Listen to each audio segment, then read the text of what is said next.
Good morning. Welcome to Retro Toy Princess. I'm Allison Troy, and I apologize. I'm a little late. Cat Rampage router was out, so I had to wait for it to reboot. But here we are. And let's do it. Happy May 4th. May the 4th be with you. Obviously, we celebrate Star Wars in this household. And we're gonna color some Star Wars. You know, Andrew, it's a great question. There's a background, and we're gonna do some shading stuff. And also, yes, CJ, his crippling sense of self-doubt.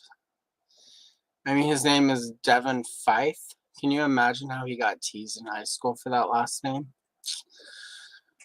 So yeah, let's do it. Also, these are from this 1997 Heroes and Villains book. I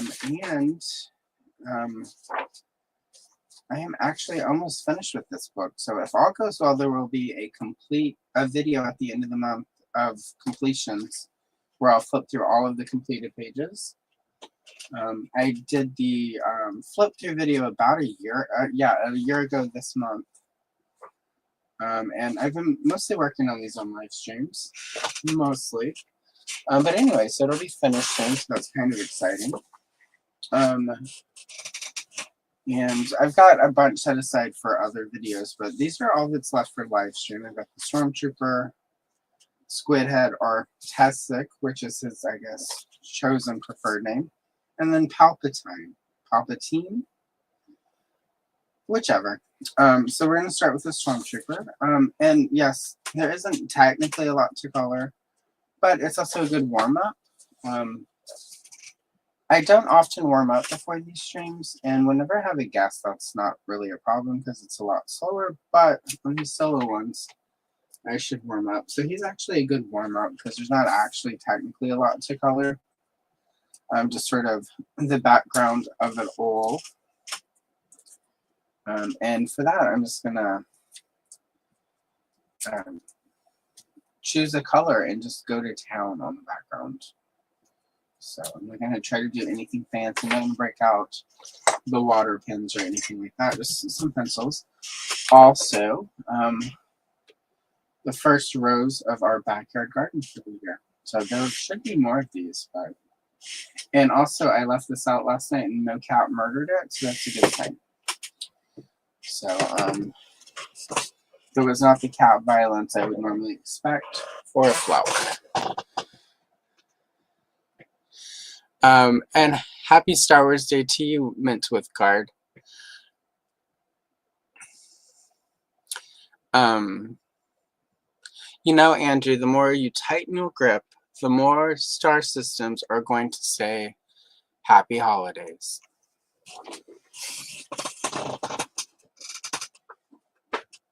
All right. So allegedly, Devin South is an expanded universe pre-Disney. He was the Stormtrooper who finds the little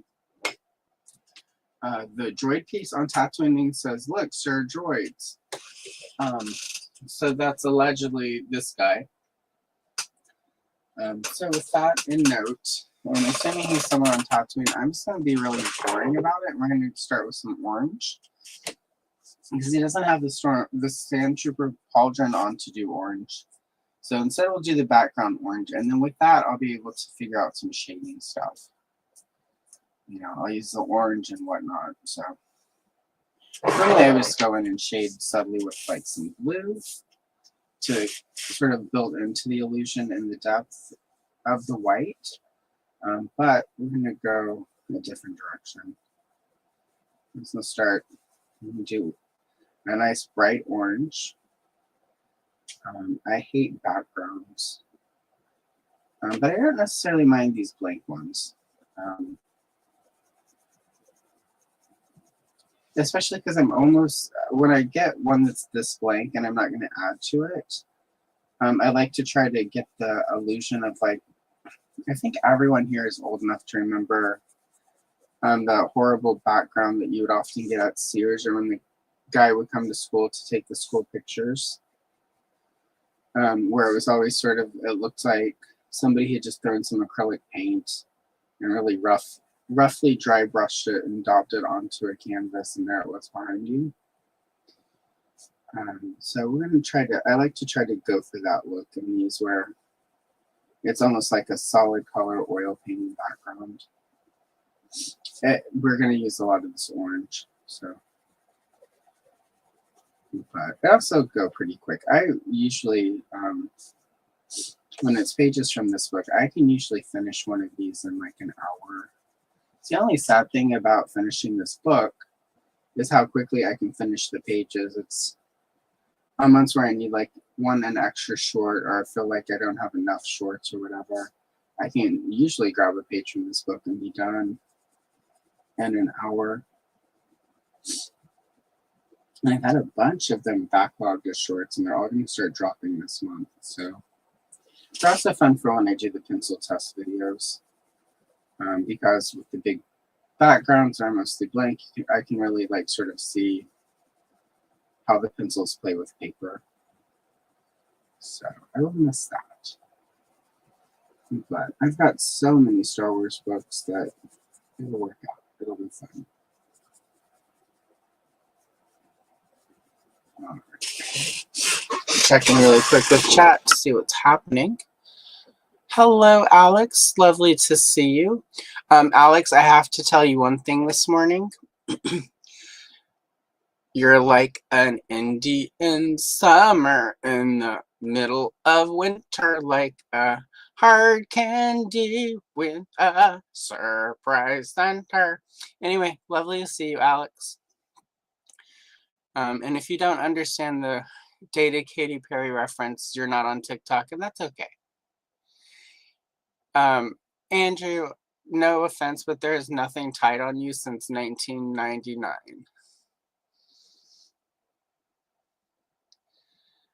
That's a good one, CJ.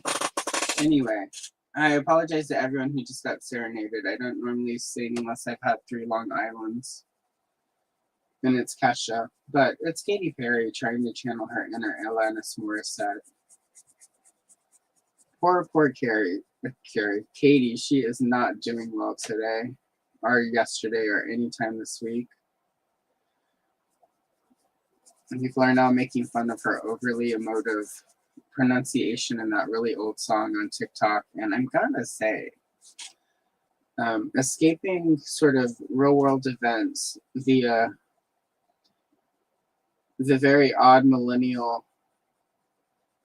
Yeah, and some of them are much younger than millennials, but just the weird, I don't know. I don't want to even call it necessarily a roast, because it's just a sort of, they're all really having way too much fun for it to be too mean-spirited. But if you're on TikTok, I definitely recommend looking up Katy Perry Thinking of You to see what the kids are doing. I have a strawberry shortcake short that's posting later this month, Happy May, that I was going to use that song for anyway. So when I was posting it last night on YouTube to release, I went ahead and just posted it early on TikTok. So if you're on TikTok, you can go see it early. But I know not everyone uses TikTok, and that's fine. It's not for everyone. I often feel way too old to be posting on there, and then I'll watch a video from somebody who's way older than I am, or younger but more boring and mentally older than I am, and I'm like, I'm fine. It's just my coloring shorts. I don't ever expect to set TikTok on fire. I like cross-posting them, and I have a small following over there of people who enjoy what I do, so I think that's the important thing. I never expect that YouTube or TikTok or Instagram or any of these places are going to make me rich and famous. It's kind of having fun and enjoying the company. I mean, I'm not going to turn down AdSense whenever I qualify for that, but I'm also not going to have that. Where's my $100,000 check? I'll be happy when I get like my $5. And so, anyway. Good morning, Ria. 1994. I was trying to give you 99 so that we could shave even more days off of your age, but okay, 94 it is. I was trying to lean into shaving years off without making it ridiculous. Hello, Kenzo. Lovely to see you. Kenzo, for all interested, got the She-Ra new Eternia Masterverse figure a little bit earlier, and the video is up. And even though he's a little shady toward her in the video, he has apparently softened to her. So there's that. Hello, Derek. Hello to Henry. Happy painting. I can't wait to see how that all comes out. Next time we're doing the cavalcade, you guys. Derek Hoover might have a different, his background's probably going to look different. Actually, I think mine will be different by next time. We got the rug down in my studio, and I started unboxing stuff, and I have some comic book, I have 36 comic book long boxes full of comics, and some of them, at least one of them is from 1998. So as you can imagine, that one is pretty old and crusty. So we've been ordering new boxes so that we can rehome the comics into a better, and get the smaller ones that don't weigh as much, because I am way too old to be hefting all those, you know, like 200 to 300 comic books in a single long box around. Get something smaller that carries fewer and has better handles. But we've been rehoming those.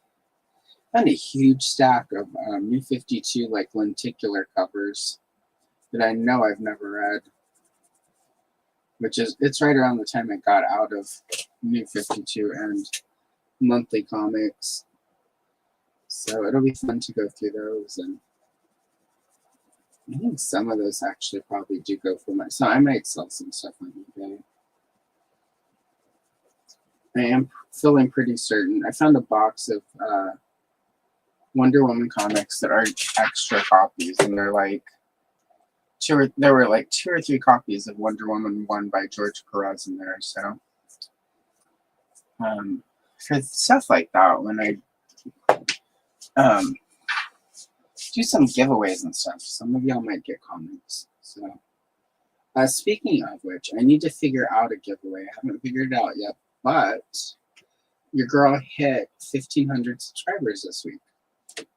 And it's been 1,500 for about 6 days now. So it's here to stay. It's not one of those things where some bot subscribed and then YouTube will go in and remove them. It's been pretty consistent for about 6 days now. So I'm going to figure it out, but we'll do some sort of giveaway. And I'm going to wait until we have more stuff unpacked, because I know I've got like extra art supplies. I've got a couple, you know, because I scan the coloring books sort of with the concept of, you know, trying to archive these old pages and the art from them. And in some cases, they have stories in them. So there are a couple of coloring books I have 2 or 3 copies of.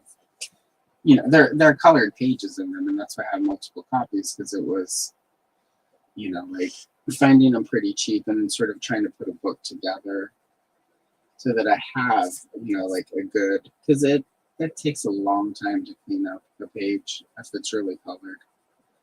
So I'll probably give some of those away. There is not a huge market, surprisingly, for old coloring books on eBay or elsewhere. There are like 10 to 15 of us who are the ones pretty much buying them. And so there's stuff I've lost that I'm like, well, you know, Carl's not going to buy this one if I put it listed on eBay. So I'll figure out some giveaways and get y'all some of my junk so that you know I won't be able to for sure sell on eBay, but it's not necessarily going to be junk to y'all. I don't need all this stuff anymore. It's weird, like I acquired stuff, but a lot of stuff was in storage, so when it's not there in front of you, you're kind of like, I need to, my shelf looks bare, let me buy all this junk. And you go to the toy department, and you're like, well, that's not really a figure I would normally buy, but it's kind of cool. And my shelf is empty. And there you are. So, nice. Excellent. That would be amazing, Derek. Alex. Alex, did you miss me serenading you? Were you eating and you missed me telling you you're like an Indian summer? You'll have to go back after stream. Thank you, Man with Card. It's very amazing. Thank you, CJ. There we go. All right, we're caught up.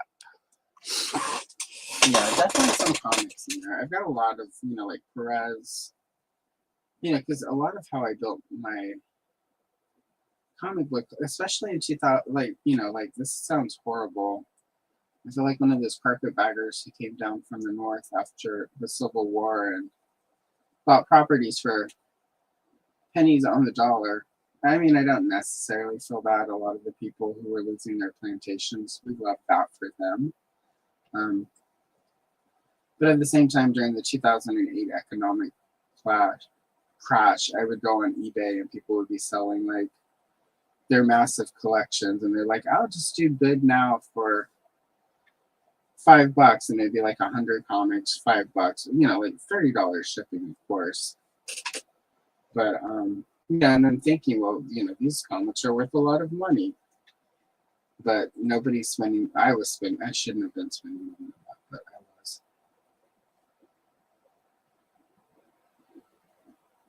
I had an inkling that economic crash was going to happen, so I pulled out.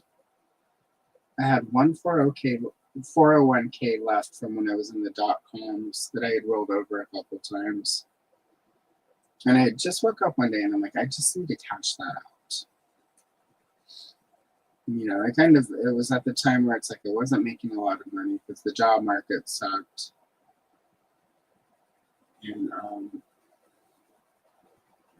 I had a job I hated. It was so bad. I would wake up every morning and just cry. And but you know, you have to go to work to pay your rent. So I was like, I'm just gonna cash this out. And I took the money and I was mostly smart with it. And then I jumped on eBay and spent a lot of money on comic lots from people who had not been as smart, I guess, or had not had a sixth sense tell them to cash it. So, you know, technically the 401k, at least I got comic books for it, right? And that was how I found, from that money, I bought a bunch of classics, Mochi classics, because I didn't know that was coming out until I was looking for vintage toys. And the classics Tila and Green Goddess popped up in the search.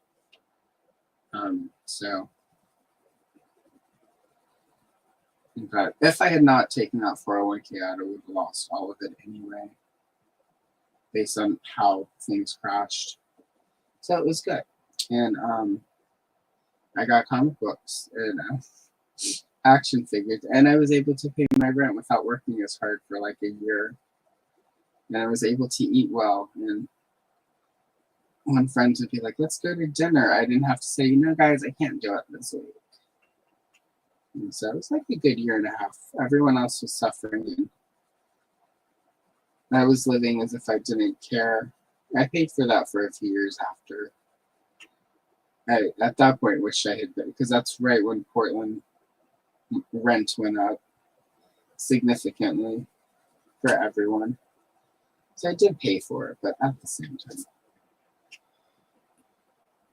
Now I have all this cool shit that I can finally like display and organize, and you know, I don't know.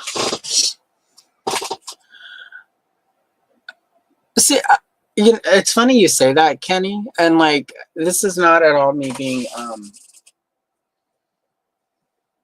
this is not humility. It's like I literally sometimes feel like, and I know like you're all gonna go, that's not true. I just feel like nobody wants this shit.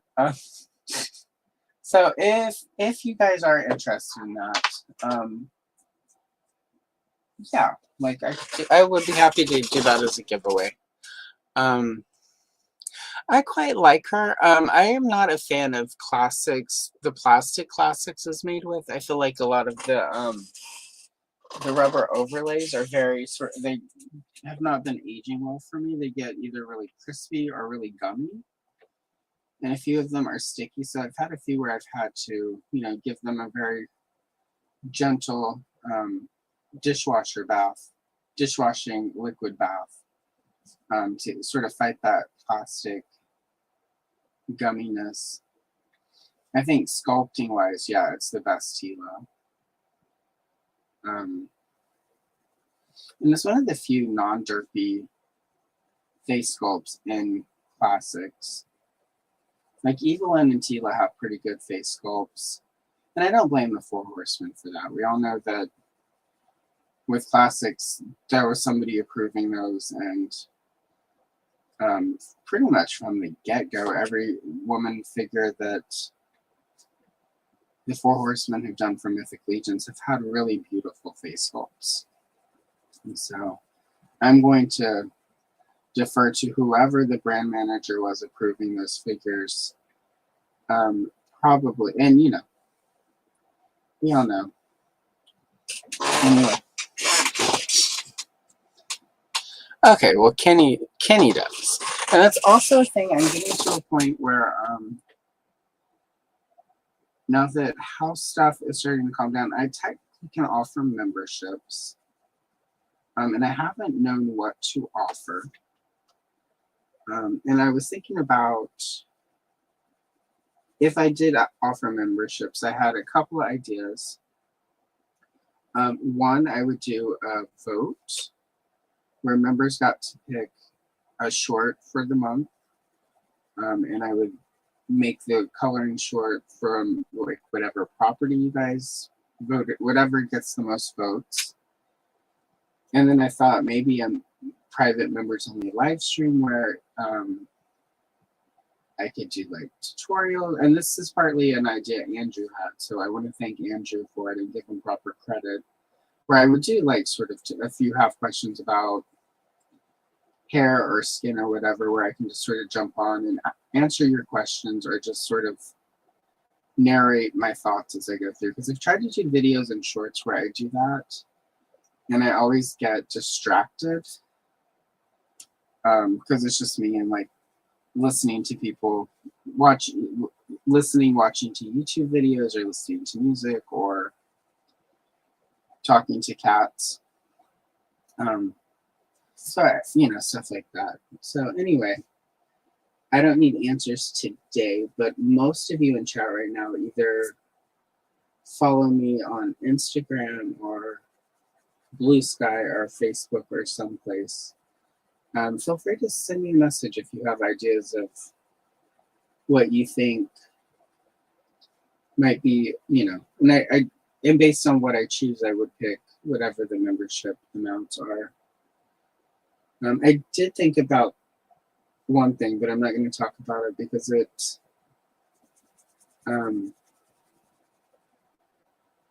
because it's a lot. So, and that's the thing. Whatever I do, it has to be doable with what my actual schedule and available time is. So, the one thing I thought of would take a lot of extra time, and it's not off the table. It's just I have to make it a few more weeks / months of. I've got multiple side gigs, and one of them will be ending pretty soon. And once that's done, I'll be able to better assess what my time is like. I might also I haven't really had a real day off from anything in a while. So when the side gig ends, my first priority is going to be finding a couple of days where I can just sleep in. It'd be really nice to sleep in on a couple of Saturdays. So, but yeah, I've got some ideas, but also please let me know yours. Like, I'm happy to. Yeah, it would be like this, but it would be specifically like, today we're going to color Barbie's hair, and I'm going to show you exactly what my process is for that and walk you through it. And I wouldn't necessarily focus on completing a page. I would just have 5 or 6 pages with Barbie on it and then do her hair. Or do Barbie's skin, or, you know, whatever the case may be. So, and that was Andrew's idea, and it's a really good idea. And I like it because it's something I want to do, but also it's not necessarily an easy, it's not easy for me to film those because, like I say, I get lost in the sauce, and, you know, so much of the coloring thing, if you guys aren't here and it's not a live stream, I forget, and I get sort of into it, and then it just starts happening. Part of the reason I like doing it is relaxing. It has helped me get out of my head, or sometimes I'll sit here and get really deep in my head, you know, and think through things. And it's been really helpful for therapy, like that I get, you know, sort of a lot of time where I'm just sitting here working on stuff to film videos. We're going to go with this really dark blue for the gun. And the goal is to get that blue that Kenner used for certain parts of the Death Star and on classic weapons. So, you were wondering why we're going for a blue gun. That is why. This color is as close as I think I can get in a pencil to the color of that blue plastic from like the Death Star door, and then the cannon that was on the 3rd floor. No, I'm sorry, that's the 5th floor. That thing has technically 5 if you count the trash compactor, which I unboxed I didn't unbox, but I found the box my Death Star is in. So yeah, I'm also really close to the place where I'll be sort of putting stuff up on the shelves. So I'm going to do some collection videos and stuff. Because what's the point of having this big cool collection if I don't share it? I mean, owning it is really rad, don't get me wrong, but you know, I 100% also just sometimes sit here in this current studio with like the wall of strawberry shortcake behind me in my Annie mansion and just sit here and like, wow, I really own all these cool things that I didn't have as a kid that I really, really wanted. But it's also cool to share that because not everybody wants to own things but are interested in seeing things. So. But those won't be members. Those will just be videos on the channel. And I have dug out most of my Power of the Force collection. And I still have... I found the C-3PO case that has my... the actual original figures that I bought on shelves in 1995, 96, 97.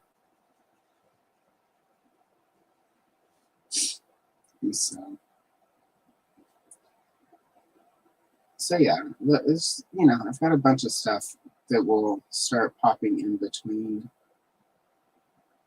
just the coloring videos. So that's the fun stuff, but also I am thinking about the membership thing. Also, because YouTube keeps asking me, they're like, you know, you can do memberships, right? And so.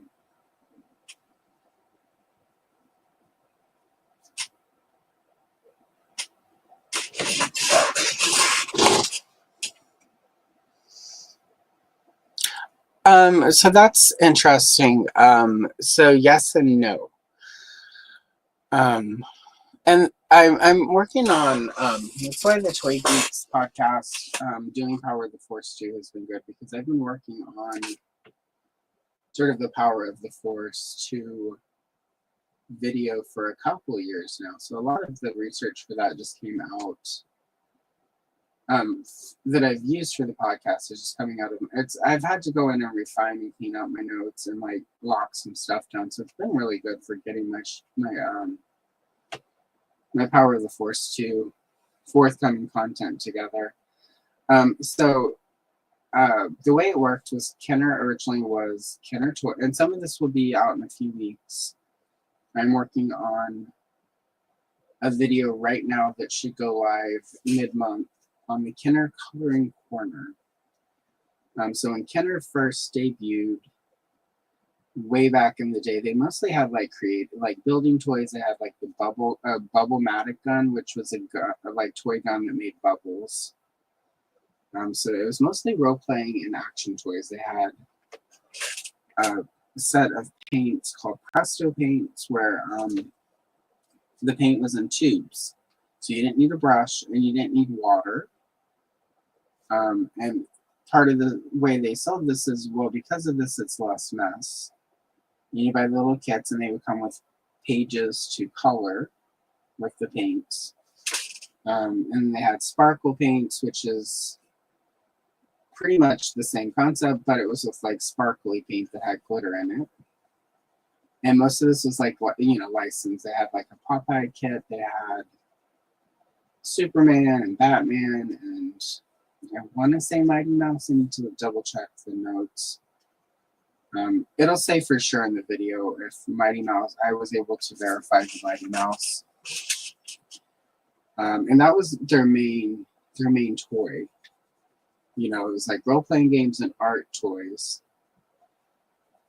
Which, is pretty common. Like action figures, outside of G.I. Joe, and dolls outside of Barbie, it was just like baby dolls. Barbie was the first real doll in the US that wasn't just a baby doll.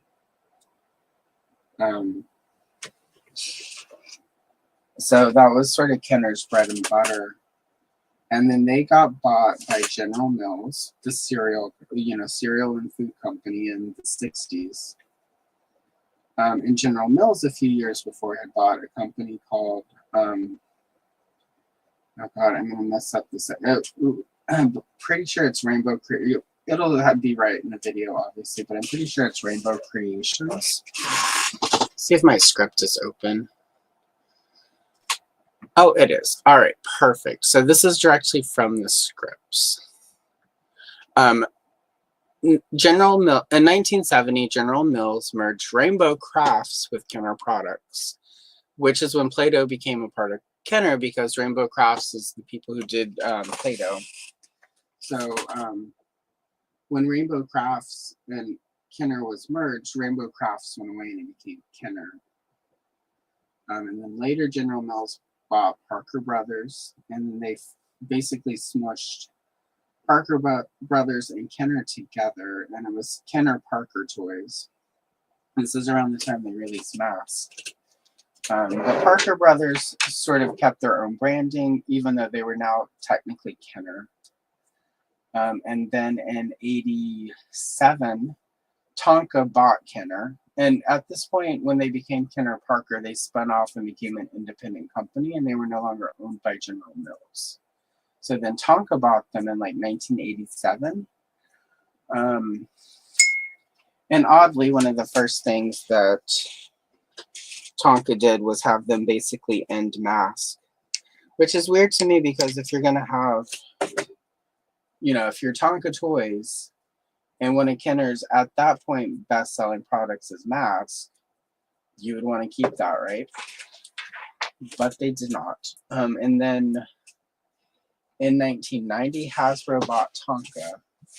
But under Tonka, Kenner was a separate division. And so Hasbro kind of kept that. And basically in like 1994, Kenner took over all of the action figures at Hasbro. So G.I. Joe Real American Hero became a Kenner toy. So they were set up sort of like their whole division, and they kept Kenner branding. And at that point, most of the people working at Kenner were still Kenner employees. There weren't, some of the Hasbro employees moved over, but it was still sort of Kenner. It was just Kenner by Hasbro. And so when Power of the Force 2 came back, it was under Kenner.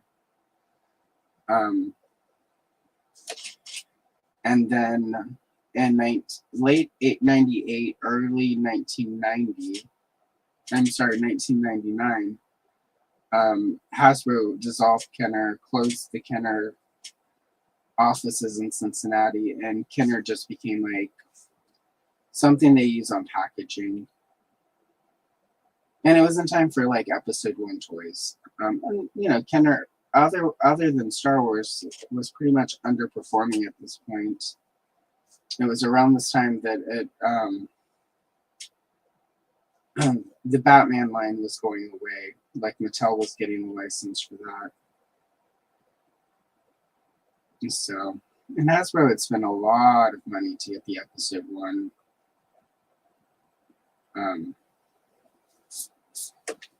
Like they had to go for that. So it wasn't sort of a given that they would be doing Episode 1 toys. They had to sort of audition for the role the same as every other company. Lucasfilm went with them. Obviously, Power of the Force was doing really well at the time, and it made the most sense. Part of the reason Kenner did Power of the Force 2 was to get Shadows of the Empire and, sort of date, like prove, hey, we can do these Episode 1, 2 prequel toys. The whole concept of doing sort of classic Star Wars toys wasn't necessarily their first thought. Some of that was like, we just need to sort of get the brand back out there. We need to remind people this thing exists. Also in 1995, Lucasfilm did this big push as they released the original trilogy for the last time on VHS. So there was the big, the box set, because they knew the special editions were coming out in 1997. So it was like, own them for the last time in this form. So there's a huge marketing push with that. They were doing the huge marketing push in 96 with Shadows of the Empire. So honestly, Kenner just released, sort of re-released those first 9 figures and planned a couple waves for 96 to sort of buffer the Shadows of the Empire and get to the special edition year where they figured they would release a couple more toys, more figures, and then sort of keep the brand going as best as they could until the prequels. And of course, it didn't work out like that. Like, people responded really well to Power of the Force. So, all right, let's see. So yeah, that's sort of a abbreviated version of what'll be in the video. But yeah, so technically, yeah, it was still Kenner until 1999. And for me, you can tell when the shift happens to just straight Hasbro with Star Wars toys. And that's around the time of the Comtech chips. So, hello, Rowdy, Riles. Lovely to see you. May the 4th be with you as well. Hope you are having a good day. Everyone, if you have not checked it out, right? I keep calling you Riley. I apologize. It's Riles. My brain keeps putting the Rowdy and the Riles together. Anyway, Rowdy Riles released a video yesterday. It was yesterday for the May the Power of the Force thing. So go check that out. There's a link on my community tab. And go check out the review. She did really well.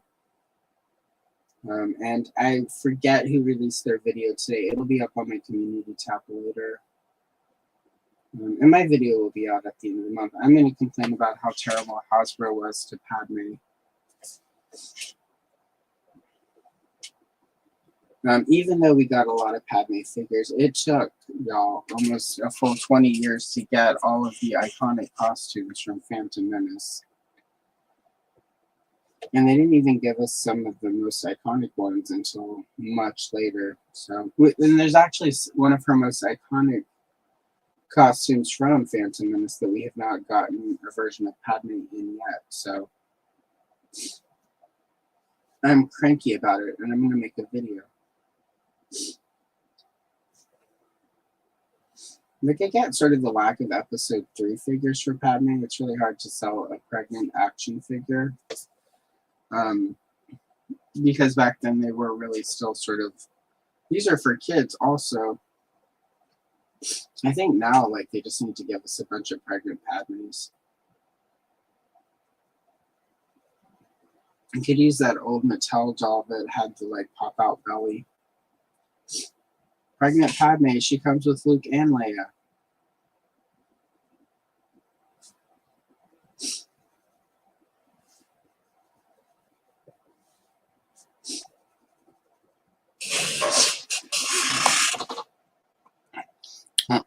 Okay, everyone's saying hello.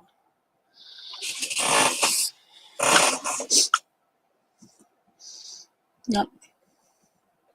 Woot! We cannot wait to see it, Derek, on the next Retro Cavalcade. And I'm not going to say too much about Retro Cavalcade for May, but we are going to try to tie it into the May the Power of the Force event this month. That's all I'm going to say. Because that way, if we're not able to manifest the full extravaganza I have envisioned, you won't be disappointed. So, but if we can pull it off, it'll be really fun and ridiculous. Not so ridiculous that I make Andrew suffer through the She-Ra song again from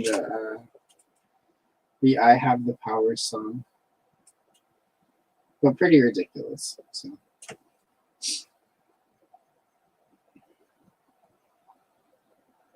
There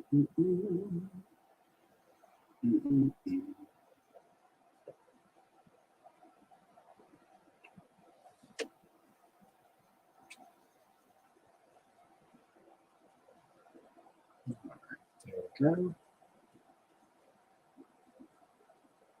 I missed the handle of the gun, but we'll get that in a second.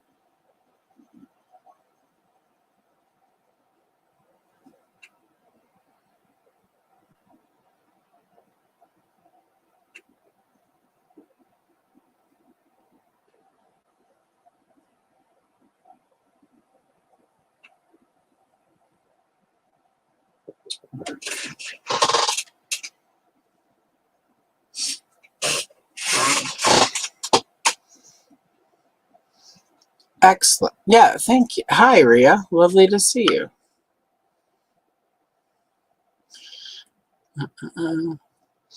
Yeah, exactly. That 3-pack. Anyway, that'll be in the video because I have that 3-pack.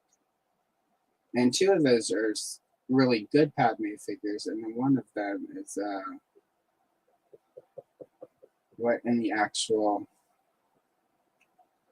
I'm just gonna, I prefer 3 3/4 figures for Star Wars. I know there are a lot of people who love the Black Series. That's their preferred thing now. Like 3 3/4 is dead. You're wrong. But I will say for 3 3/4, the extra posability with a character when they have bare arms or bare legs, it looks really bad. And that pregnant Padme figure from that 3-pack definitely suffers from like 3 3/4 extra posability bare arm syndrome.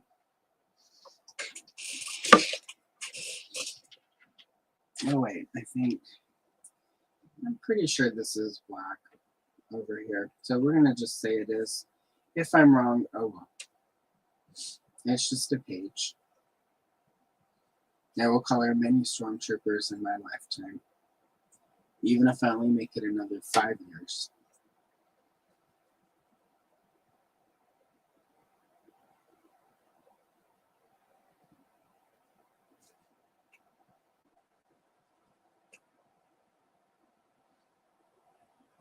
I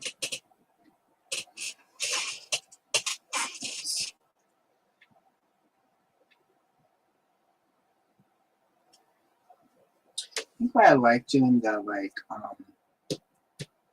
single color for the backgrounds of these is it reminds me of the vintage Kenner cards. How they had like the color that was in the little like pill thing that was behind them. Like I was thinking about that last week when I was working on a page from this for a short. I went fancy on it and I'm like, I don't think I like this. And then I did another one where it was just solitary color with this. And I'm like, I like those better. And I think that's why. It reminds me of those old cards.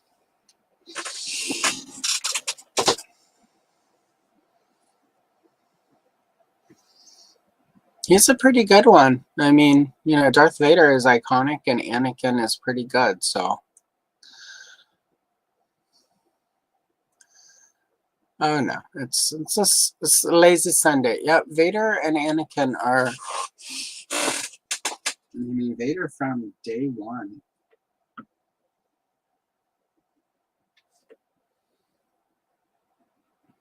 I mean, he's one of the first real iconic things that happens in the original Star Wars when they come through the, you know, they blow the hole through the side of Leia's ship and come on and fight the rebel fleet troopers.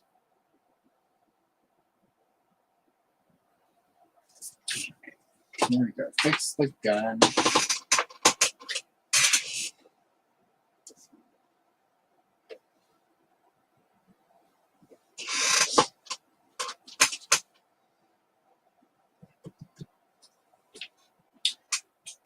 All right. So now I have to decide. So normally I would just use like blue for the Stormtrooper. Today I'm going to use this. They call it Spanish orange, and I say it every time. I'm not aware of exactly what makes this color Spanish, other than them just wanting a clever name for it. So, but I'm going to use this and sort of just go in shape.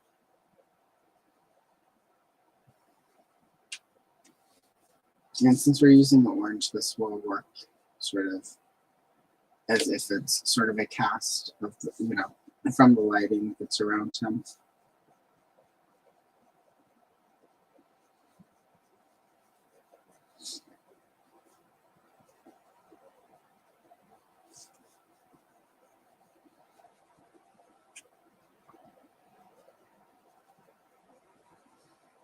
And once upon a time, I would have gone in and like sort of covered everything with like a cream color or a white.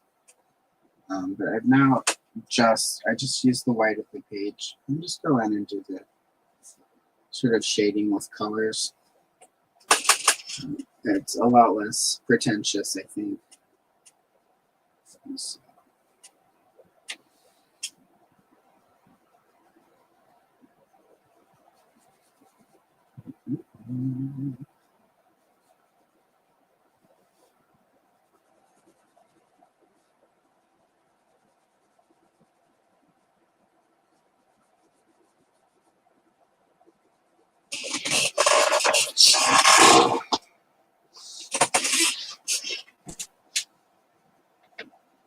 No, we will definitely finish the Stormtrooper today. So, I don't know if I should do Palpatine or Squid Head next.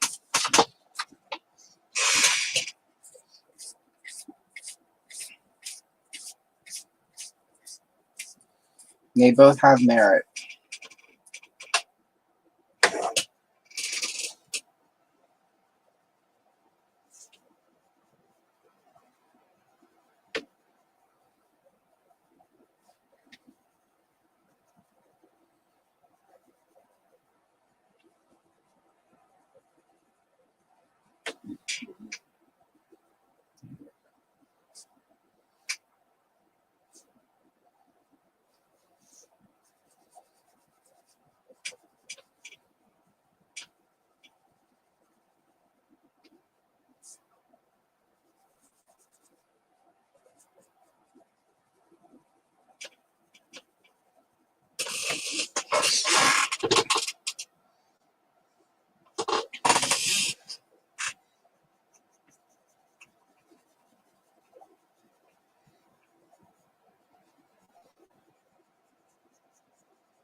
All right. I think he is mostly done.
That used to be my sort of layout.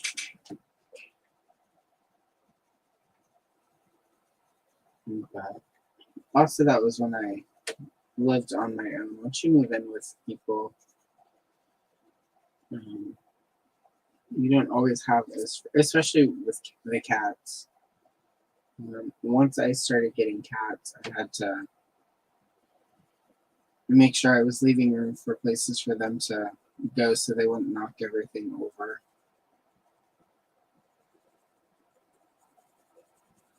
Now I kind of just want everything sort of together so I can appreciate sort of all of it. But also, like, I have some stuff displayed in the bedroom right now. And most of that's going to be gone once the collection room and studio are set up.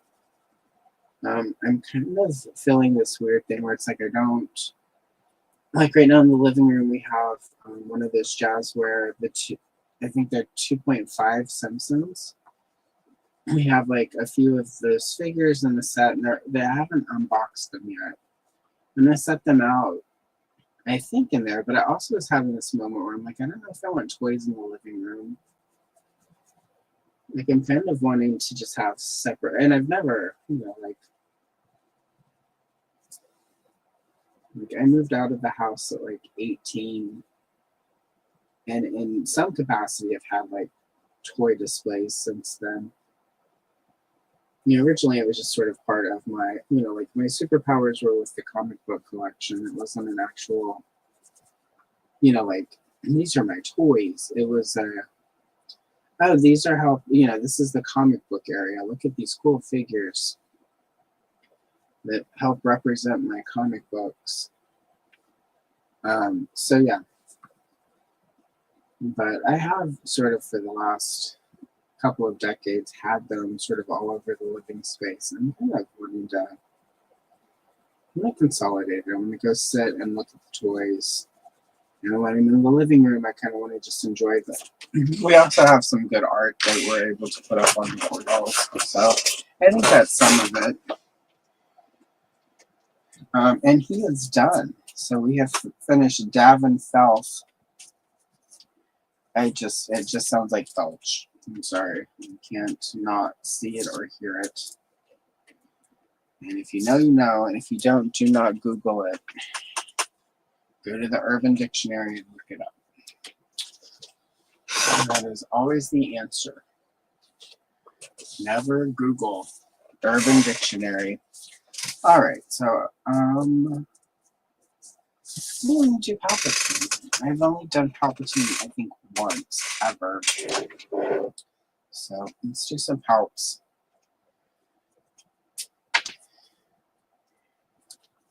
For people who like the sequels, this is Rey's grandfather before he got thrown over the Chazin and was reborn. There's a creepy old dude on a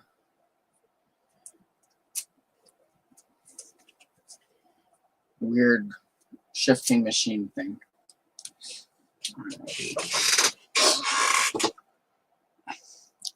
Hello, Ted. Thank you for popping in. I hope you are having a good day.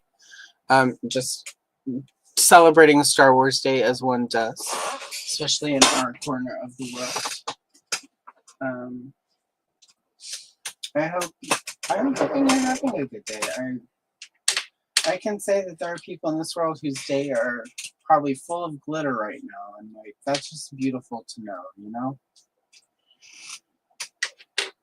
So, actually I'm not going, I was about to start with his lightning, but I'm not going to do that.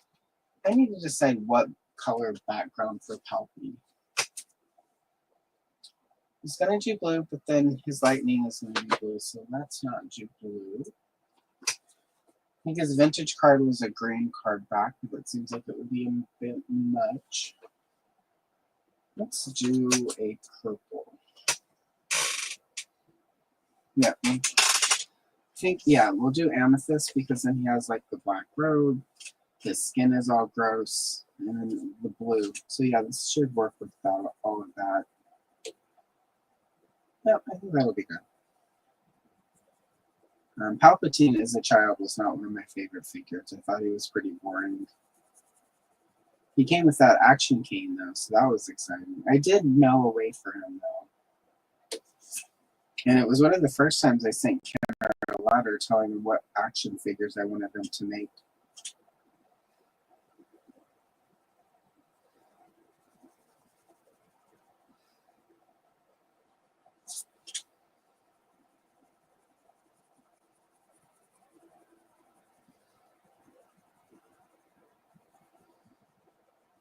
I think he was the last. Yeah, he was also the last Nolan figure I did as a kid, and one of the only ones my brother didn't. Also, there's a period there after he, once he was born. If I sent off for a figure, my mom would also. I mean, we were getting so much Star Wars. We had plenty of proofs of purchases. But I did every Star Wars mail-in as a kid. Boba Fett, Boss was briefly a mail-in. The Hoth survival gear.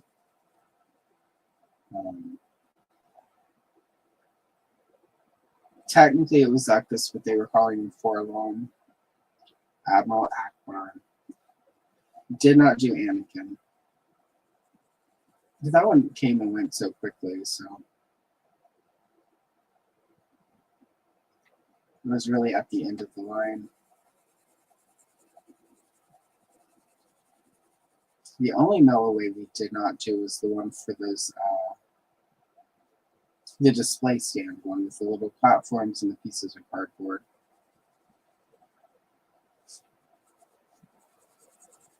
Which frankly is the closest we came to a proper, and it was to like play sets for Empire Strikes Back. And that toy line was sadly very playset free. And I needed a Bespin that rivaled the Death Star, to be honest. Instead, all we got was cardboard.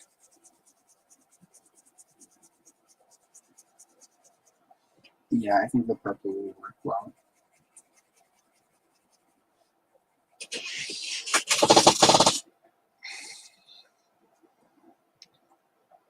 Thank you.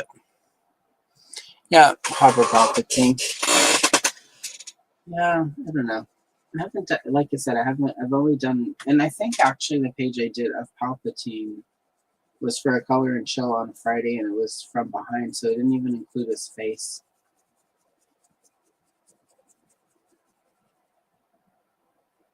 It did include one of my favorite vintage figures, though. The Imperial Dignitary, who I thought as a kid was Palpatine's girlfriend. So if Disney went with my headcanon, that would be Rey's grandmother.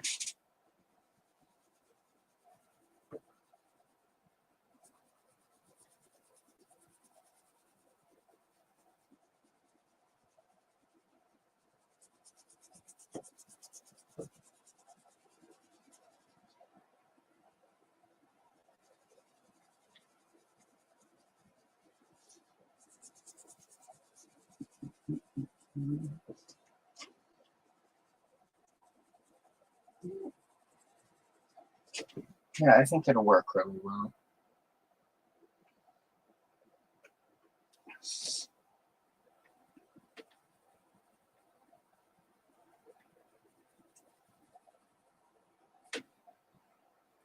And the way he's drawn is reminding me sort of Dark Empire, and sort of the way Cam Kennedy did all of the. I think that was is that his name? Cam Kennedy?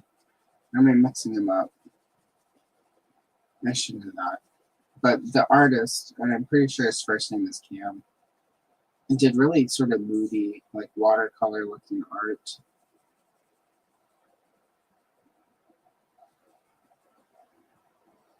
And it almost like, like sort of the big shadows and stuff. Has almost that look to it. I have to look it up in a second. It's now bugging me that I didn't remember his name. Welcome to my head.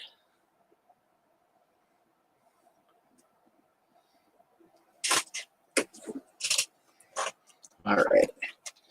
Dark Empire, Dark Horse, comic artist.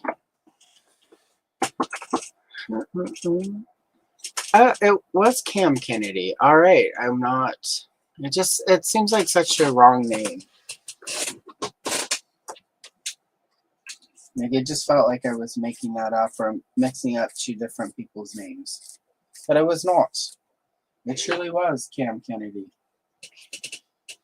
So, there we go.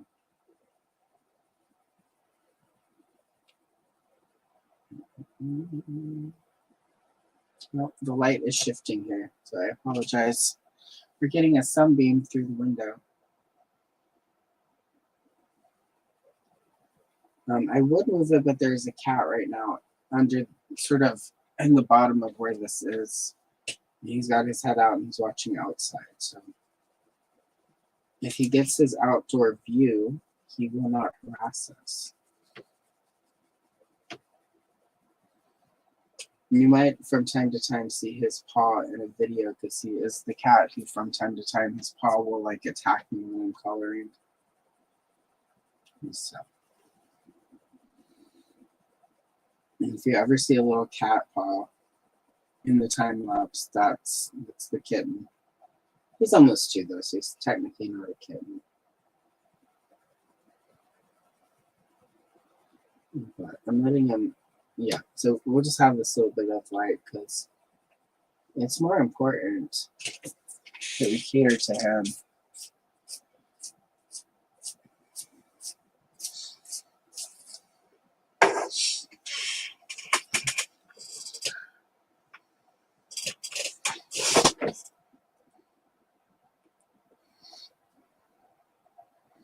Yeah, that's possible.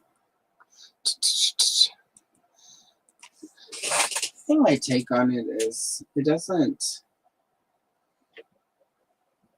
Yeah, I mean, headcanon is headcanon, so it's like you can make up what. I mean, technically, my headcanon is that Rey is Luke, not Luke, Han and Leia's child that went into hiding. And they sent her into hiding after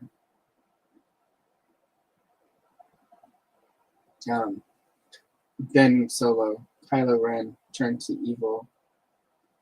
I mean, the fact that they kind of made out, Ben and Rey made out doesn't actually, Luke and Leia before they knew.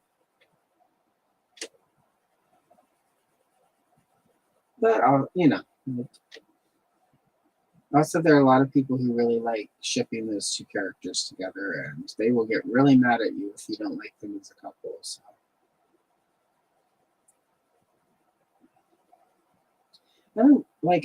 I get the whole idea of like, oh, this is the couple, this is the one I like, this is the couple I'm rooting for. I don't get like the weird,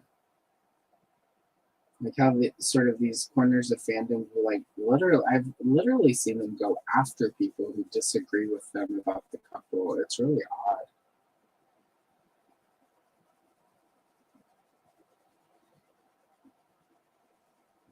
Like, I don't care that that's sort of their preferred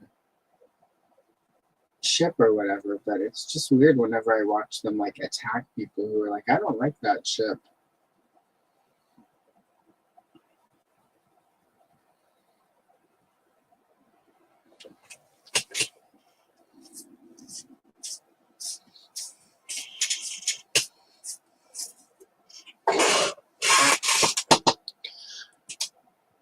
Yep, 100%. It really felt like to me that was how they were building it, especially in the Phantom Menace. Phantom Menace, The Force Awakens. The way Han Solo looks at her throughout, I was really sure it's like that's either their long lost daughter that they had to send into hiding, or it's Luke's daughter. Because Han looked at her like he knew who she was. You know, he didn't, you know, like in him offering, you know, like, hey, you could join us. And when she's like, no, I'm waiting for my parents to come back, like the look he got, you know. And I'm assuming they were told to play it potentially that way because it seems pretty clear now they hadn't figured it out, which is fine.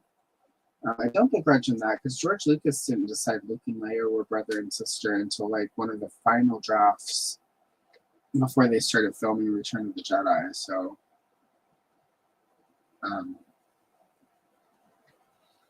I, you know, like I'm not one of those people. They should have had everything completely mapped out from the beginning. It's like that's just not how it's ever worked with Star Wars. I think, frankly, my humble opinion is some of the weaknesses of the prequels is because everything had to be so mapped out because they're prequels, you know. And there was like sort of a promise of certain things happening in the prequels. You know, I sometimes think I would have been really happy if the prequels had ended sort of not where it ended, but ended like say 10 years earlier. You know, with Padme and Anakin married and you know, him having done something and the Emperor slowly rising to power, but actually leaving the story of Anakin actually falling to the dark side and the Emperor assuming power and what happened to Padme, actually not have that on screen.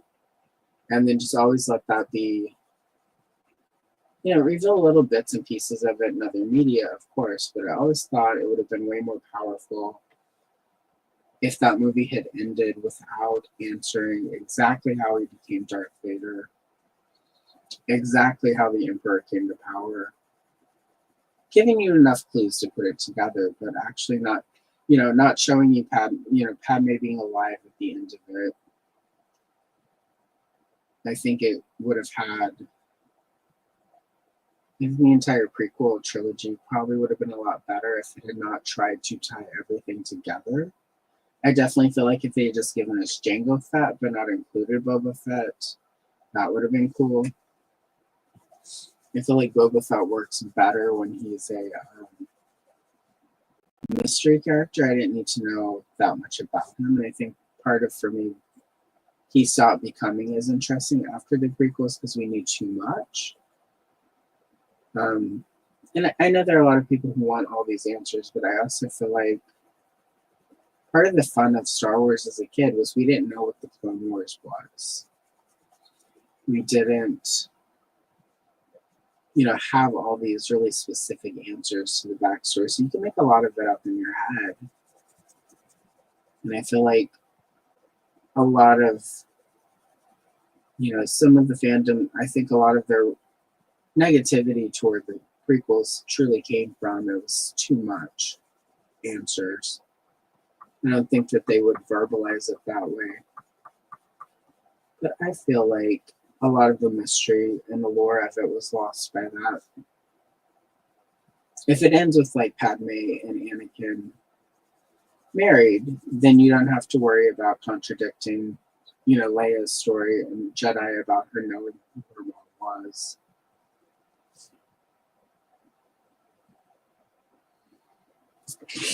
So I think for me, the need to wrap everything up tightly with specific answers for a lot of things. I know that it always works. Like if you're doing a murder mystery or a thriller, yeah, then you need to answer all those questions. But I think for something like Star Wars, you can just do the broad strokes, and we can see the fall of Anakin Skywalker without him actually turning into Vader at the end. And so that's my thoughts. I will have completely different thoughts next time you talk about it. And so, yeah, I think so. Like, hello, Christopher. Lovely to see you this morning. Yeah, and even that was we were always told that, like, that backstory in the Marvel stuff could change at any time. Marvel Comics was really clear, like, the comic continuity is not the movie continuity. So yeah, I don't know. I think it could also just be getting older. As you get older, you're less sort of wrapped up in certain concepts.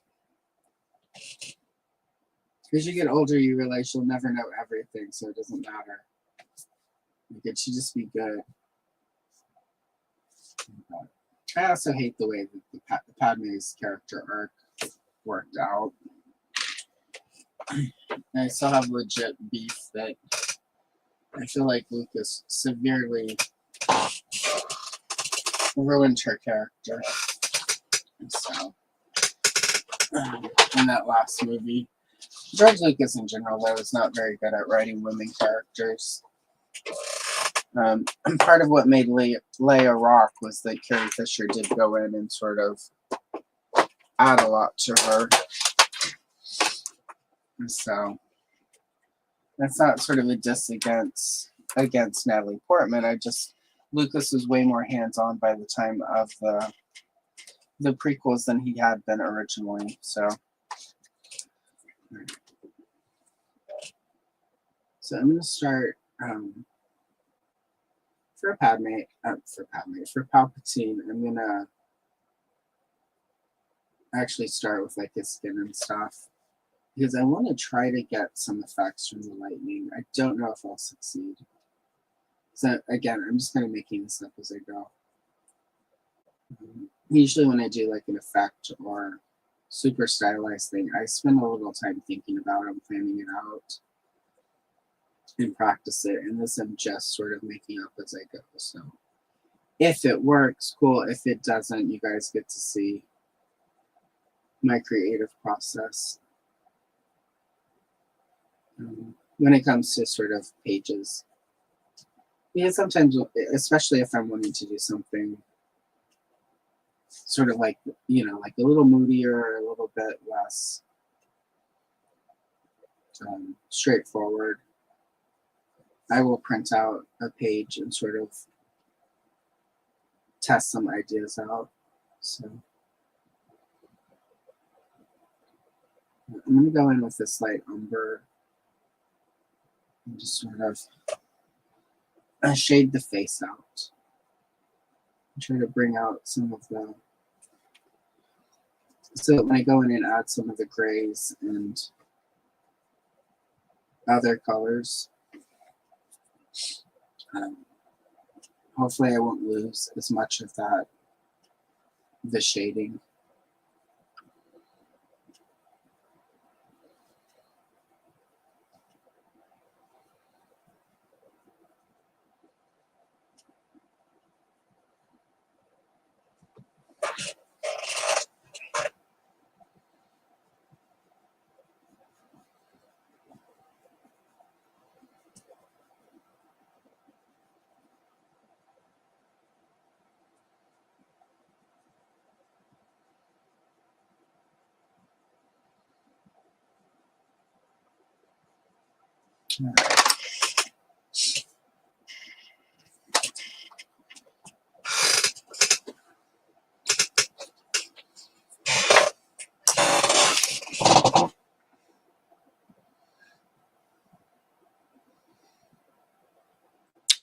The comic actually started before the movies were out. So the first couple of issues of the Marvel Star Wars comic that adapted Star Wars came out before the movie came out.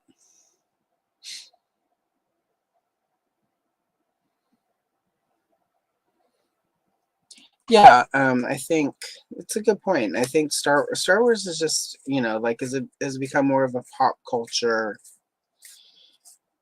thing. You know, like in the beginning it was a big pop culture sort of event, but then it went away for a little bit, and then it came back, and it's not really gone away since then. But as it has sort of become, you know, like a constant thing that's always here with us, it's a little different now. I sometimes, you know, like it seemed like after the prequels it would go away for a little bit, but then Lucas apparently was really quickly working on the Clone Wars TV show. And then since then, it's just been, there's always something Star Wars. I personally am of the feeling that it would be nice if they sort of took a year or two off. You know, like no movies, no toys. Just like give it like 2 years to breathe a little and then bring it back so that people have time to miss it.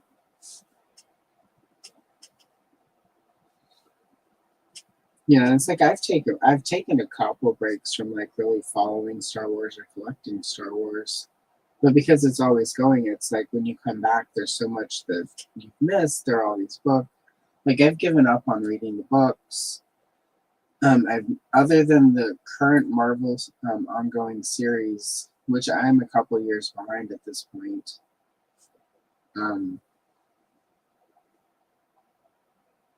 You know, but it's you know, once you're behind, it's really hard to get caught up. And like Andor, I'm current on Andor, but I'm not current on any of the other shows. But it's like it would be nice to, you know, sort of have some space and then sort of be able to sit down and do a Star Wars weekend and catch up without the catch up having to be, oh, because this new thing is going to hit in like a week and I need to watch this so that I understand this thing that's going to happen here.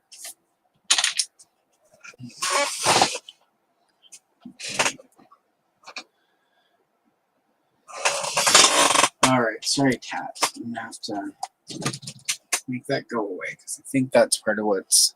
There we go.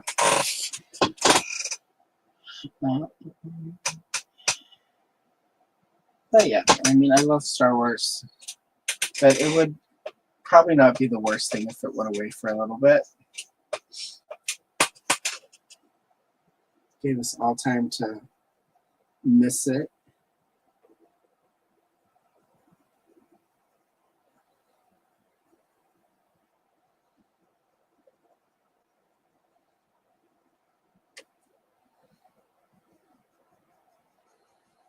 And again, I'm just kind of making this coloring up, so we'll see if it works. Hopefully it'll work.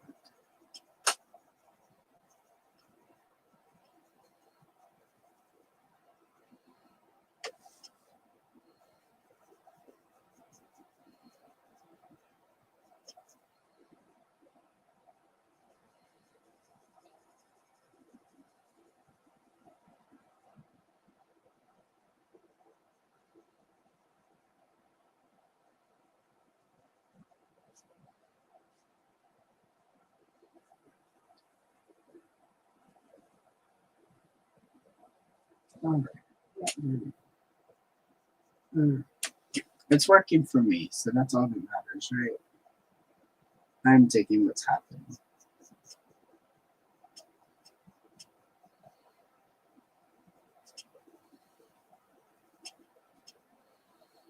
I'm kind of leaning into the sort of the purpleness of it.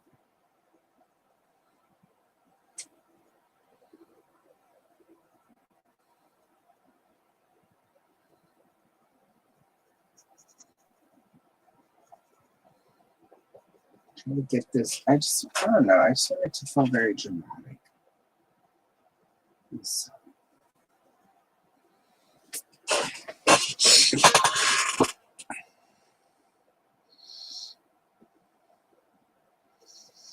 Yeah, and I get that, but I am not a Disney Plus subscriber right now. Well, I am for Andor, and then as soon as Andor's over, I'm going to end. So what I've been doing with Disney Plus is I turn it off for like because there's so many streaming things, and then like once a year for like 4 to 6, 4 to 6 weeks, however long whatever show it is I'm going to watch that's new, I catch up on everything. So it's like they're not even, like, and I know I'm not the only person who does that. Because there's so many streaming services and they get so expensive. So I don't. I mean, I'm sure there are people who keep it on constantly, so they, always have it. They can watch it. I know the fear of missing out has some people said that they're probably never turning it off. But for me, it's just, and the main reason with Andor is like I'm really invested in Andor, but yeah, I'm catching up on like Bad Batch, and then basically every Skeleton Crew. I'm catching up on all of that right now because I didn't turn on Disney Plus for those. I'm gonna wait for Andor and then I'll watch it all. Sort of as Andor is coming out, and once Andor is done, I'll turn it off and leave it off until something I'm really feeling comes in, and then catch up on whatever I missed. I don't even catch up on Marvel stuff anymore. I'm just done with all the Marvel, Disney Plus Marvel stuff. It's just too much.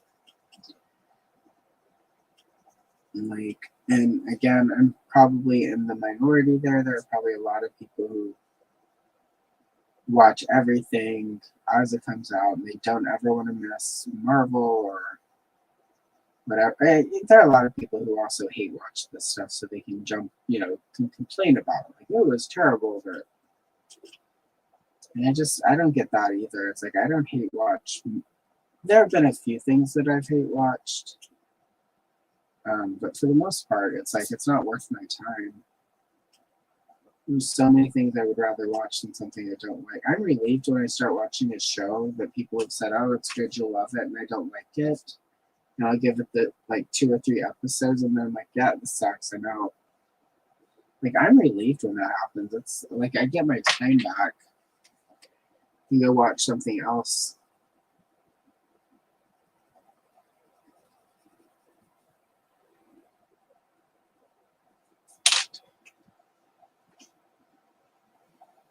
There's just so much always, always to watch that anytime I can skip something, I'm happy.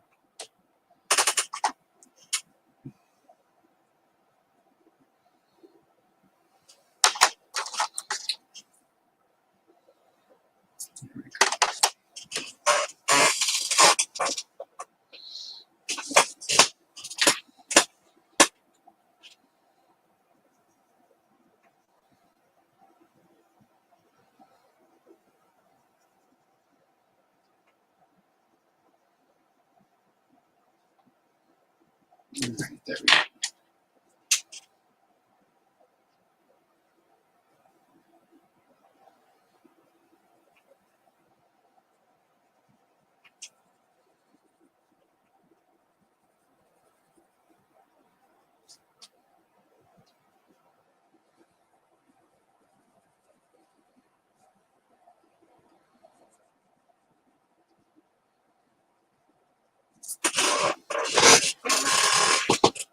All right, that looks pretty good.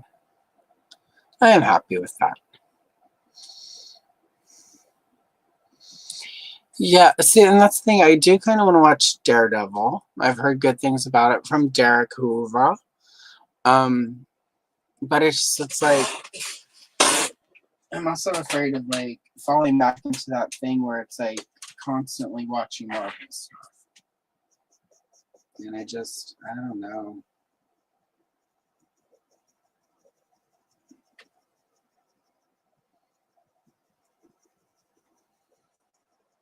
But that might also fade. I might just, some of it might just be that I need to not watch Marvel stuff for a while. I think a lot of it for Marvel too is like I get really exhausted by,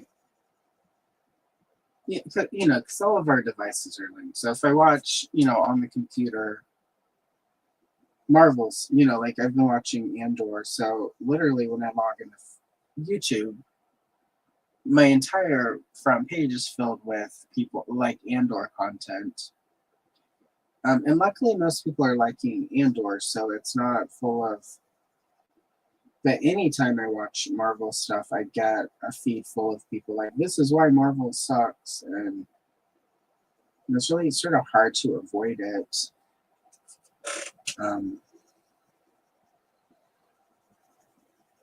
Sort of all that negativity and stuff. And I know, like, it's easy to not click on, but even just seeing it, it's exhausting.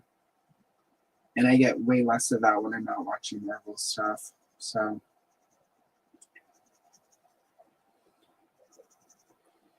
Once I get everything set up in the studio, I'm gonna have a computer that like the old crappy one that's about to die, that's only good for like say watching stuff on. And that's where I'll have like all of the streaming services on that one. So that will probably also help that I'm not using the same computer to watch YouTube that I am to watch other things.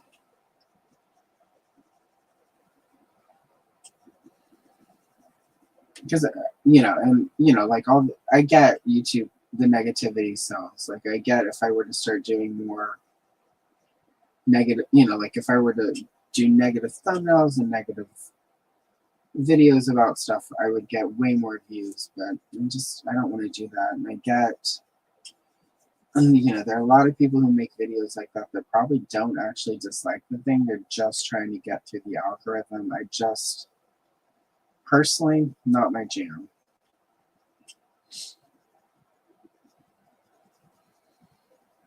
And also, we're going to go pretty purple with this Poppy today. So, sorry, Poppy.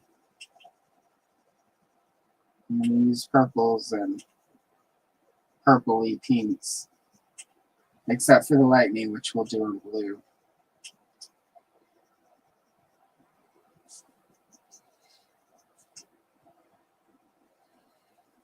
Your theme song today could be Purple Rain.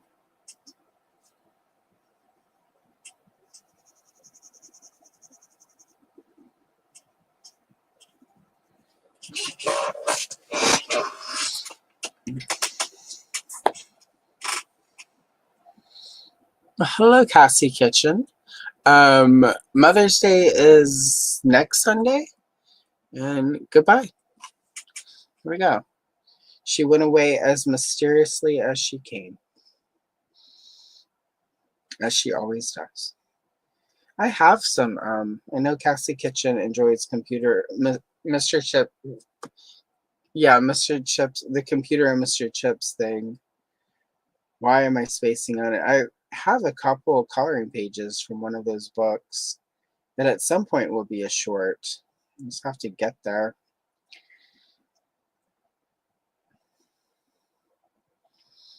Just gotta get there.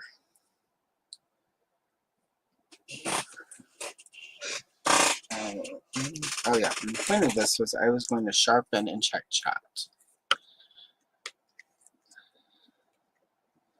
Okay, yeah, and I'm looking at it actually on a computer screen, which gives me the full, yeah, I'm liking, I feel like this is working all right.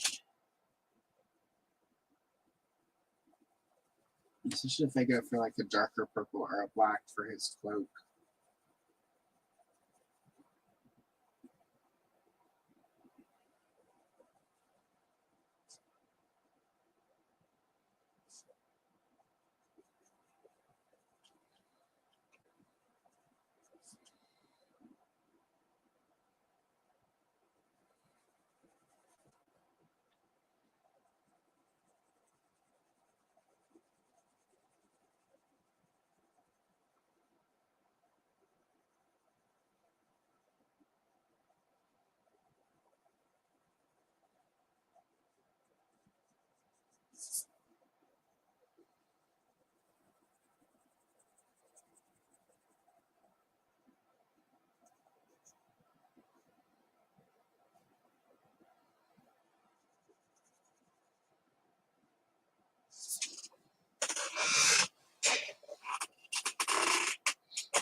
Okay, yep, I'm liking this.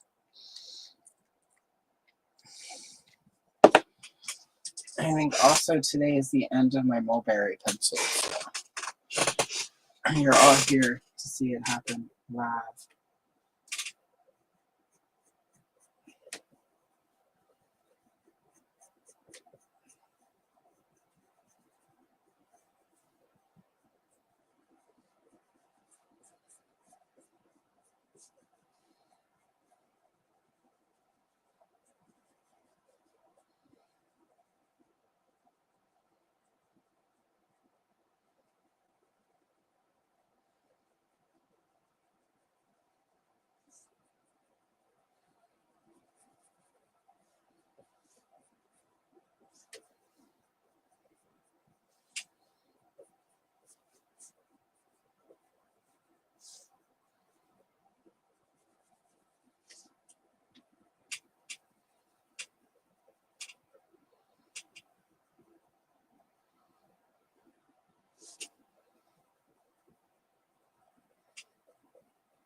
All right, there we go.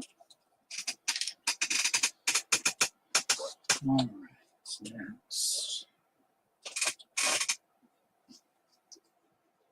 I'm going now with an even darker purple.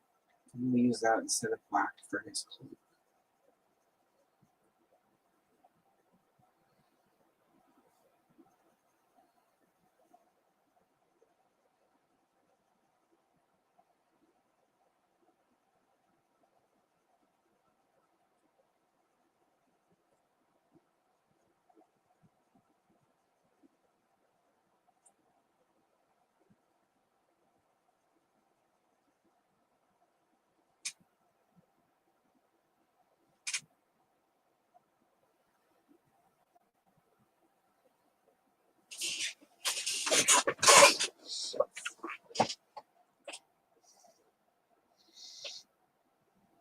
Aw. I used to have a mulberry bush behind our property where I grew up in Louisiana.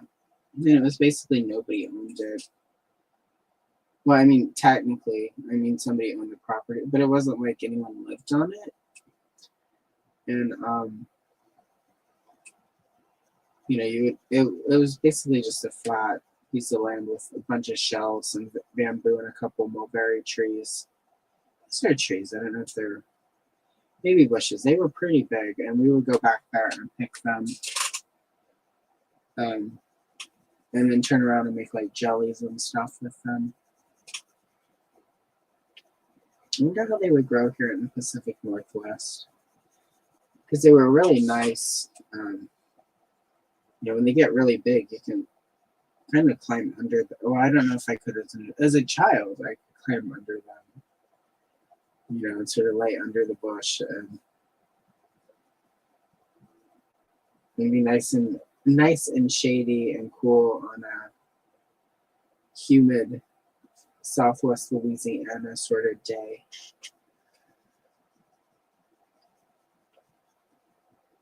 Okay, yeah, this dark purple is working really nice. This is, for those who care, this is black grape.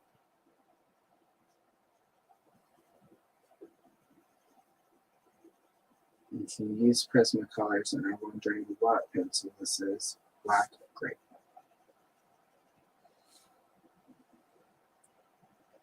All right. There we go.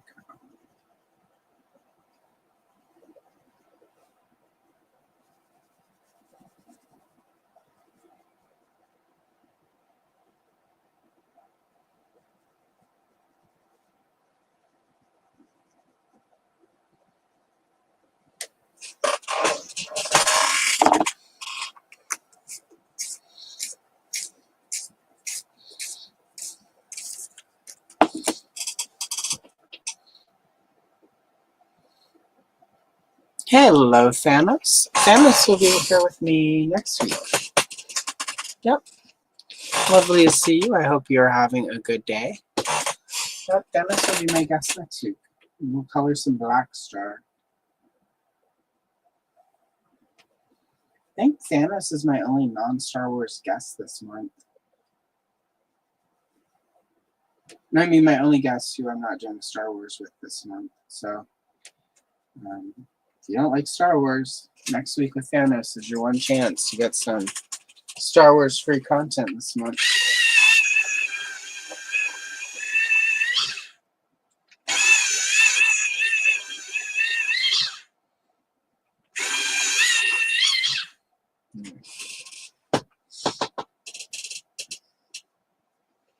I think almost everything this month, other than like some of the color and chills on Fridays and my Saturday toy videos. I think everything else though, there's a lot of Star Wars this month, but it is May, so there are only two proper ways to celebrate May: with Star Wars and eating lots of ramen to celebrate. It's gonna be May.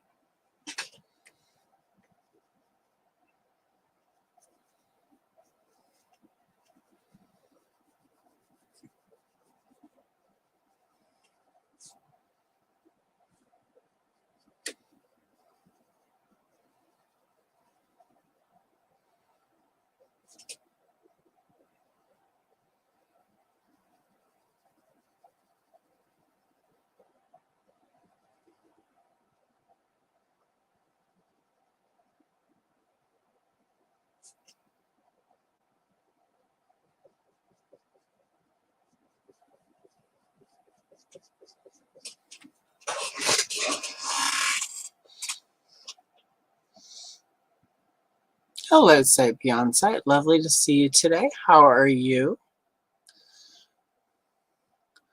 Well, drive safely and cool that you'll be listening. We'll be here another 20-30 minutes-ish. Oh, shoot. Okay. It's a little nubby because this is actually part of the room. There we go.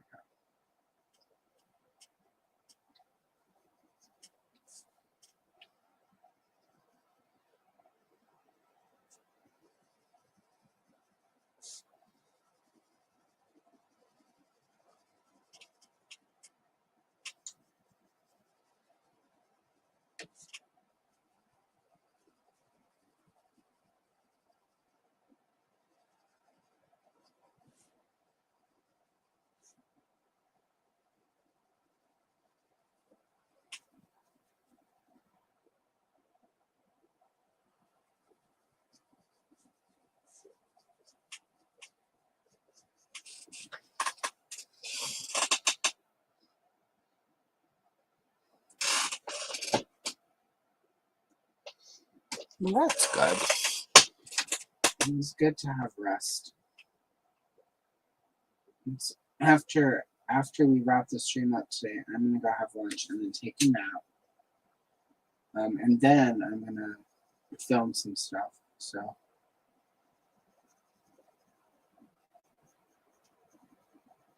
and I might go through one of the comic book boxes. I don't know. It's a pretty easy. If I just grab one here and there, it's an easier process.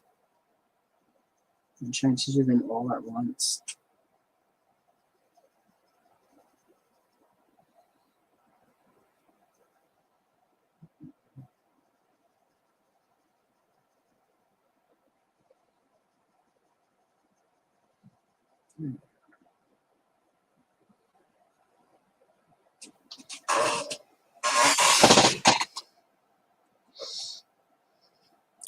That is one of the best. My personal favorite will always be A New Hope because that's the first one I saw when it was just called Star Wars. But Empire is really good. So you're good, Andrew. You need to nap from all the wickedness you're up to. Just kidding.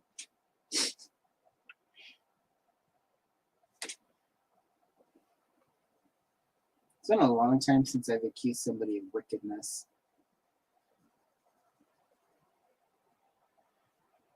Oh, oh. Escaping and getting out is always good.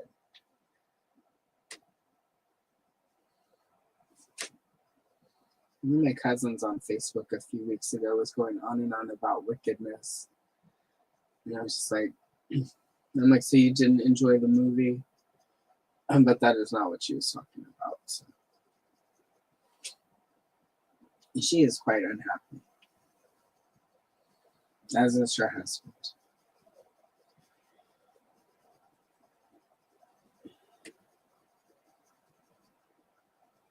And one day they will both figure out why they're so unhappy with each other.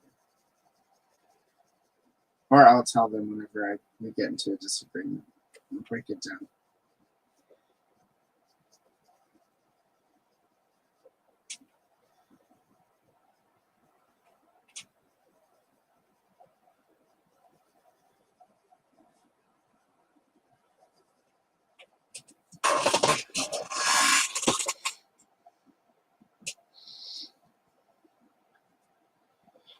Oh, nice. Did you got the Power of the Force 2 freeze frame one, or did you get the Ewok the 2-pack with Wicket?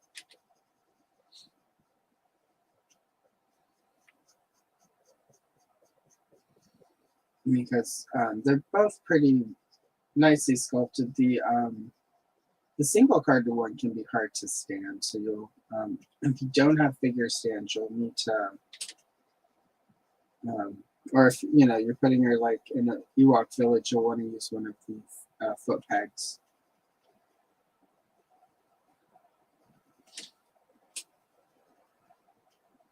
We've got so many of that.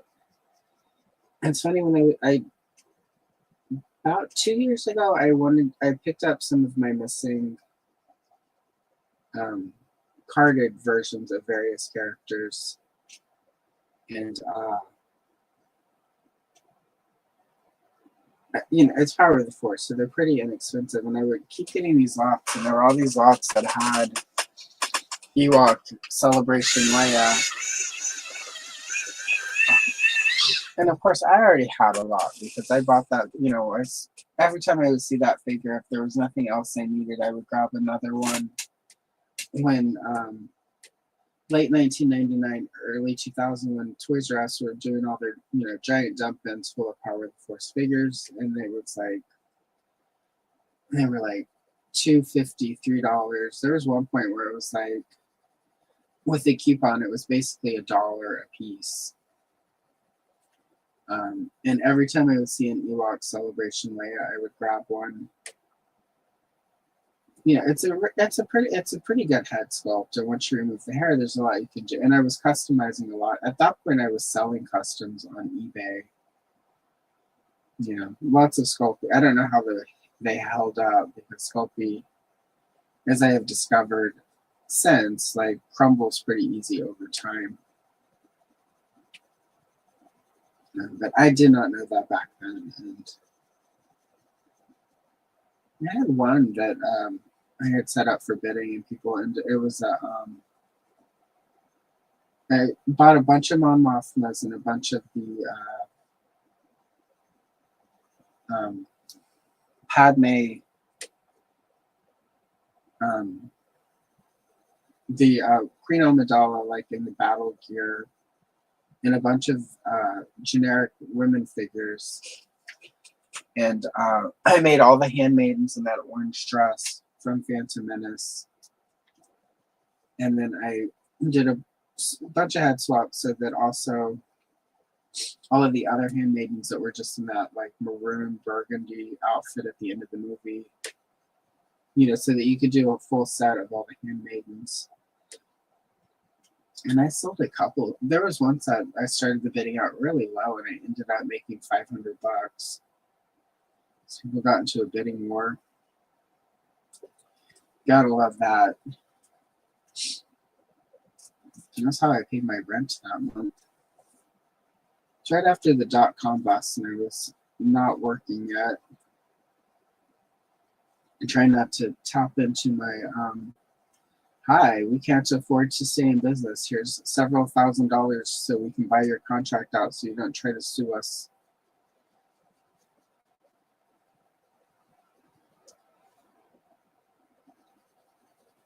It's a fun time though. We get out, get in the car, listen to Monifa. I don't know if you all remember her, but I had her CD in the car. Monifa, Liz Fair, and Nina Gordon from Veruca Salt. And I would drive all over Austin looking for, hitting all the Toys R Us and buying all the cheap figures and making customs and flipping stuff on eBay. This was a time where you could sell used clothing, and I sold a lot of used underwear on eBay at the time. It used to be really good money in that. Not so much anymore, because they won't let you sell it, but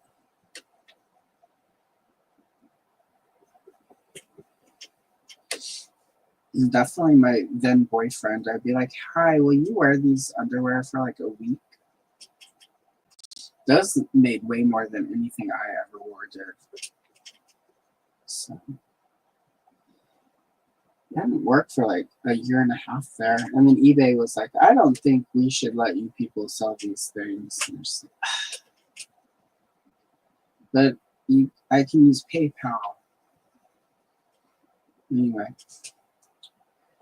The late 90s, early 2000s. Yeah, Super Sculpey is much better, but I didn't know at the time, so.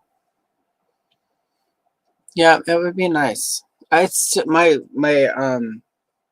we talk, tomorrow is the Toy Geeks episode that I'm actually on. And we talk about the part of 98 with low gray, and I still, to this day, of all the low grays we've gotten, I think that original one from Kenner is still the best. So, yep. Oh yeah, it was, times were wild back then. I was far less reserved then than I am now, if you can imagine such a thing.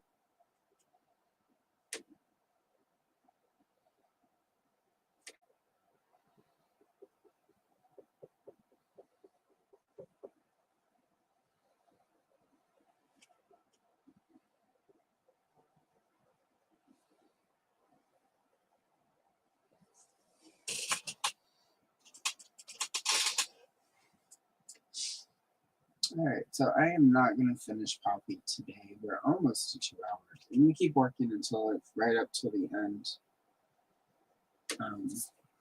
But I'm not going to get him finished. He's pretty close, but I need some lunch. And today, unfortunately, is not one of the days where I can just kind of roll with it until we're done. Need lunch. I need to work on getting the office so that I can. So you guys can, I can do video, like do lives from like a cool area. But I'm gonna do at least one more, probably on a Friday, one of my Friday solo streams, where I'll do all the Star Wars rips from the month. So like this that aren't finished.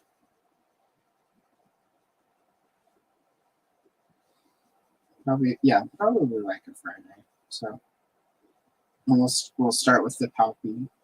And like I said, I've got I'm doing a couple different. I also will have a Star Wars Saturday live stream coming up with a guest who is in England. So we have to Universal Toy Collector, and because he's in England, we're just going to do a Saturday afternoon's extra special stream to make that work with the time zone differences. And we're going to do Star Wars. And then the next day on Sunday, I've got Andrew, aka Gady's Toys here. And we are going to color. I'm going to color a page from Empire. I'm not speaking for him. But I've got an Empire Strikes Back page picked out for it. And then the Sunday after that, I'll be here with Chris Plastic. And I'm going to color some Return of the Jedi. I'm not sure what he is picking out. I gave him options though.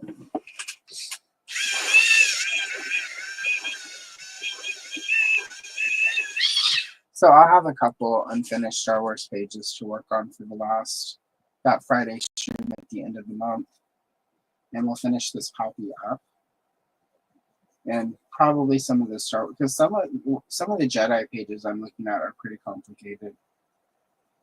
Because I'm trying to pick what to do now for those streams. And some of them are pretty complicated, so I probably won't finish those on stream. And that's okay. And so I'm going to start doing sort of a whip stream at least once a month where I work on all the stuff I don't finish. Also, if you enjoyed last Sunday with Janessa J, she and I are chatting about her coming back in June. So I'm excited about that. And depending on how it works out, it looks like Andrew of Gady's Toys will be joining us for that one also. So it'll be unhinged because all three of us together. Yeah. So anyway, it's looking like that's probably going to be June. So again, we're still trying to finalize some dates and whatnot. With it being Pride that month, Janessa has obligations and Andrew also has stuff going on. So just trying to get it all navigated. But I had so much fun with Janessa last week that I could not invite her back immediately. So hopefully you guys enjoyed that because I did. And I'm going to have people back I enjoy regularly.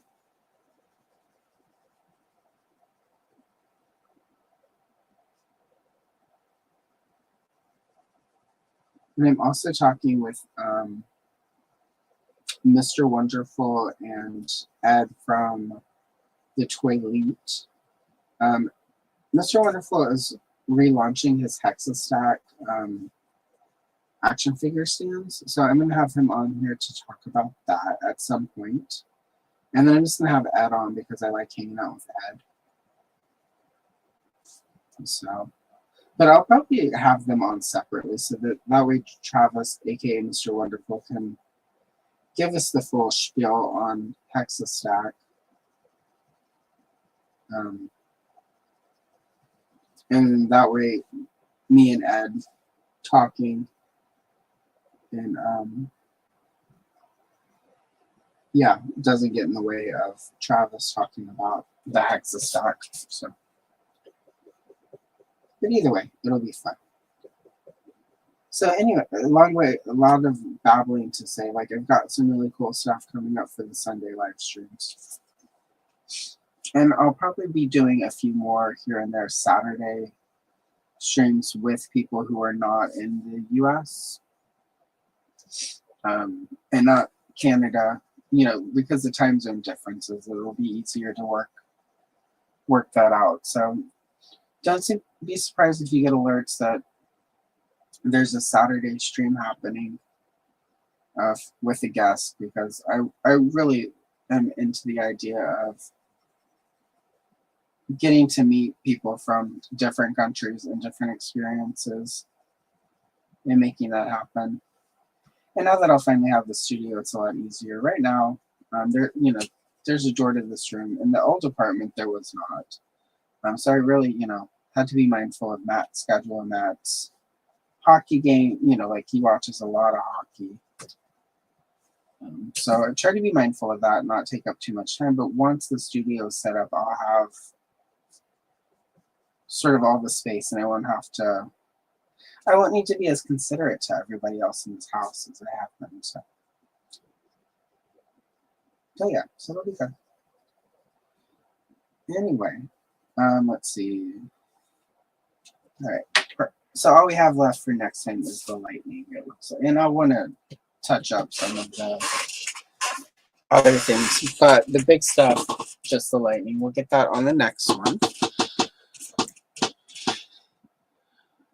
Yeah, It's like, yeah, thank you. I'm so glad. Wait, really quick. Yeah, yeah, you did. Hello, Kenny. Yes, thank you. Yeah, I was pretty sure you were gonna pick Empire, but I don't want to like 100% say that for sure. Um, and that is really what happened. Whenever was looking for Golden Girl, you know, doing more research, trying to find people who knew stuff, and I realized that that was it. I literally was like, that bitch has my. It just, you know, like you're alone, you're watching YouTube, stuff happens. Hello, Shannon. Thank you for popping in. Lovely to see you today. Everyone go check out Shannon. Shannon is doing coloring and sprints for reading. So if you're a reading person, you also should go check out Shannon for that.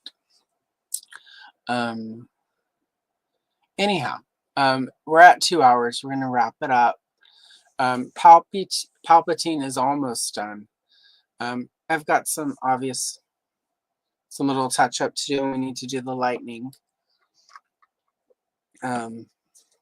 He'll be whip at the end of the month when I do all the Star Wars whips.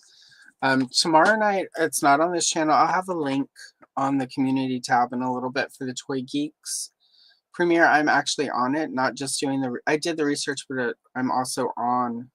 I got to meet Dan Larson, you guys, from Secret Galaxy. That's one of my he's one of my idols that does YouTube stuff. So that was really cool.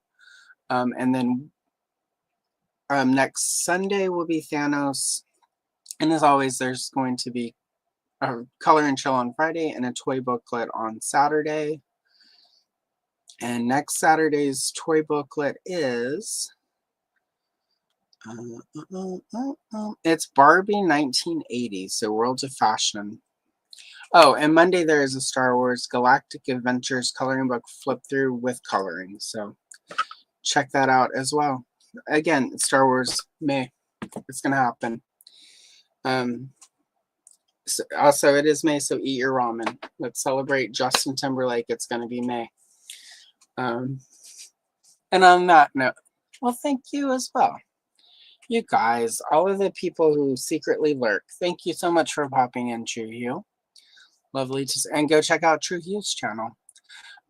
Shan, just for those who don't typically watch coloring content, these are two of the channels I go watch coloring stuff on so that I can pick up tips. They both do excellent work.